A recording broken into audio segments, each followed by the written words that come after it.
MGTA-145 is a novel rapid mobilizing agent. It's also known as truncated GRO-beta, and it's a drug that's being developed by Magenta. Now, the initial work with truncated GRO-beta was done by Lou Pellis and Jonathan Hogarth, and they showed that it was a very weak but rapid mobilizing agent in mice and primates. And it was developed by GSK and eventually licensed to Magenta, who's gone on to develop it as a potential rapid mobilizing agent with Plerixafor. And so the study that is being presented at EBMT is focused on the mobilization of stem cells from normal volunteers, and also work done in primates. And so when this combination of Plerixafor and Magenta was given to primates, there was rapid mobilization of stem cells sufficient for autologous stem cell transplant. So it would represent a rapid approach to mobilizing stem cells, which would potentially reduce the need or eliminate the need for using G-CSF, which is 5 to 7 days of treatments before collection.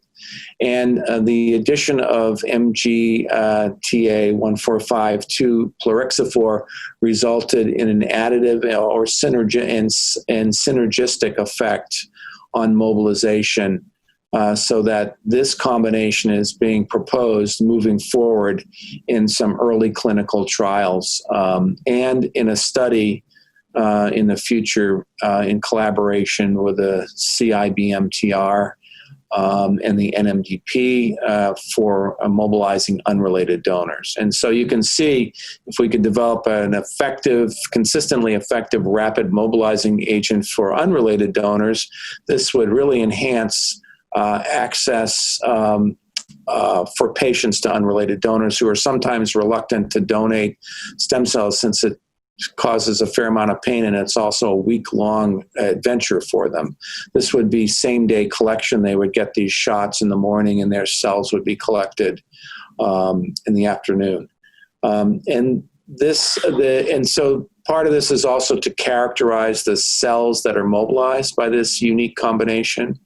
And so one of the aspects is to determine what the functional status, not only the quantitative numbers of these stem cells that are mobilized in people and primates, but also to infuse those stem cells into immunodeficient mice and show how they engraft. And these SCID repopulating units, as they're called, can be measured in what's called a competitive repopulation assay in the mouse.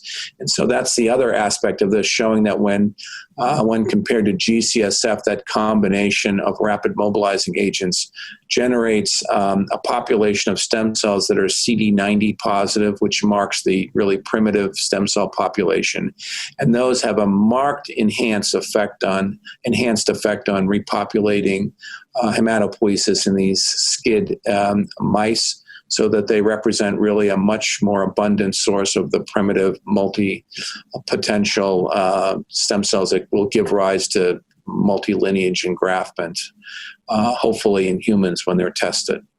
So that's really the sum and substance of this. And so obviously, people pursuing this in the future will depend upon the results of these early clinical trials. And if you could develop a rapid mobilizing approach, which is more robust and more consistent than just Plerixafor alone, then this could replace G-CSF as the standard of care for stem cell mobilization for both autologous and allogeneic stem cell transplantation.